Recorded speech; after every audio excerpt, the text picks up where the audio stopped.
Ay mga bossing, nasan tayo ngayon? Ayan yung paligid na nagda-dive kami dati nung bata kami. Pakita mo. Yan. Dito tayo sa Betes mga bossing.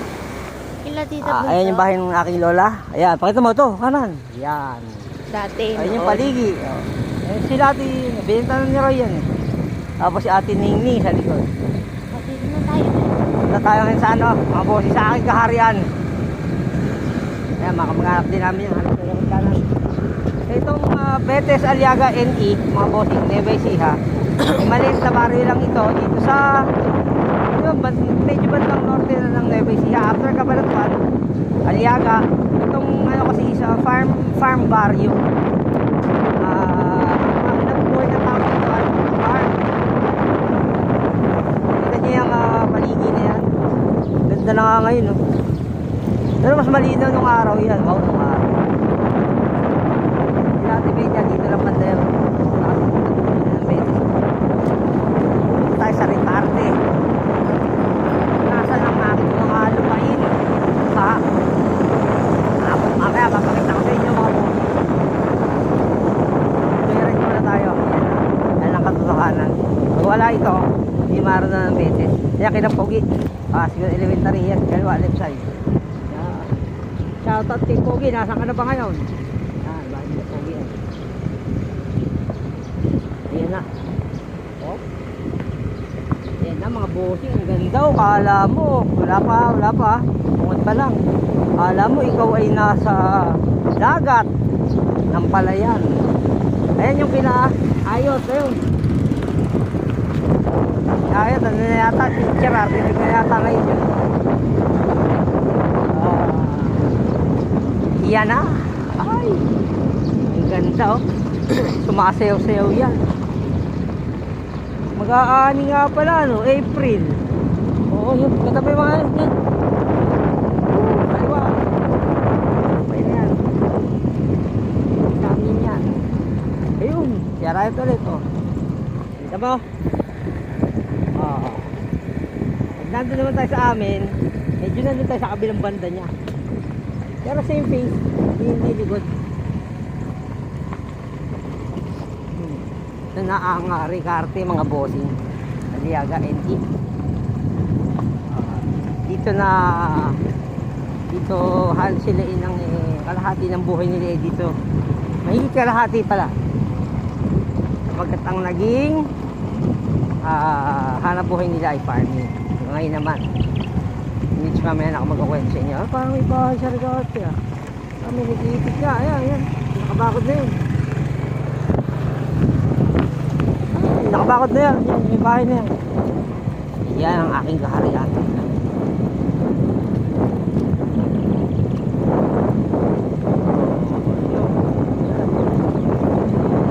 Ito pa rin yung puno namin, no?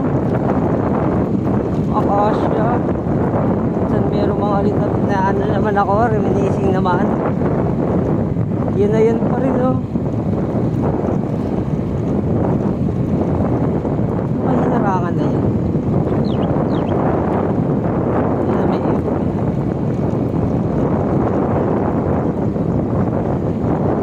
Nakura na nga.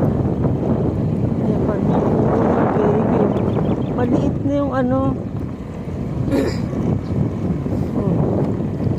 Sa kabila pa yun. Ang ganda niyan. Matamay na mag-video. Yan. Simula dyan. Tumamili. Ayan, may itik ka. May itik. Gandini. Wala mong video. Gandini. Kaya ano na to. Ayan. Titiri ka na lumang bahay. Ayan. Ano naman ako.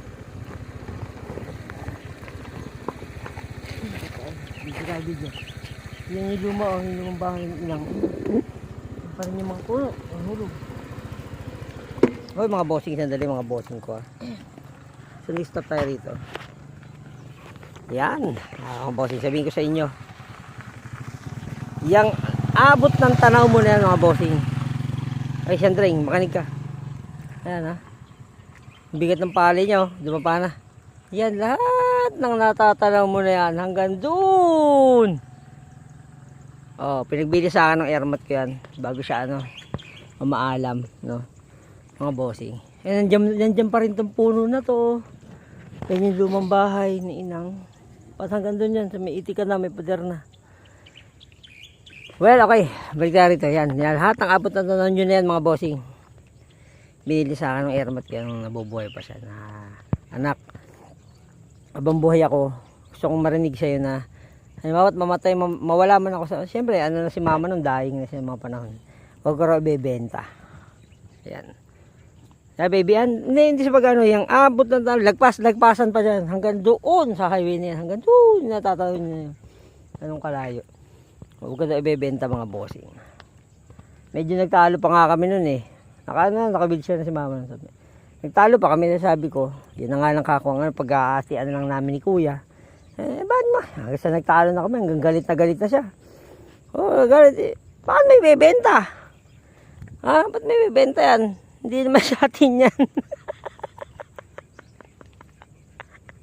Hindi pala sa amin yan. Kaysan si pala yung lupa na yan. O yan, yan likod. Yan. O yan, sa inyo. Ng kuya mo, bahala kayo sa buhay niya. Ibenta niya. Hindi.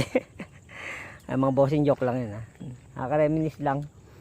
Yung araw dito, panahon na to. Lakad lang kami dito. Maliit pa kami. Pumunta sa school. Halos 1 kilometro ang nilalakad. Habang sa school. Malapit lang pala yun. Kumpara mo doon sa mga ibang bata na tumatawid pa ng bundok na baby, no? Tapos yung mga bata tamad mag-aaral sa Maynila. Ay, nako. Boss, nakakatawa lang. Yan. Malapit naman yung anihan, kaya medyo dilaw na yung ano. April, mag-anihan yan. Masaya niyan pag ano, hapon, kumakaway-kaway yung palay. Sumasayaw. Talaga mga bossing. Talagang probinsya. Pero doon pa rin kami sa Maynila at Malaya. Ano mga gagawin lang mga bossing? Siyempre, let's rock and roll.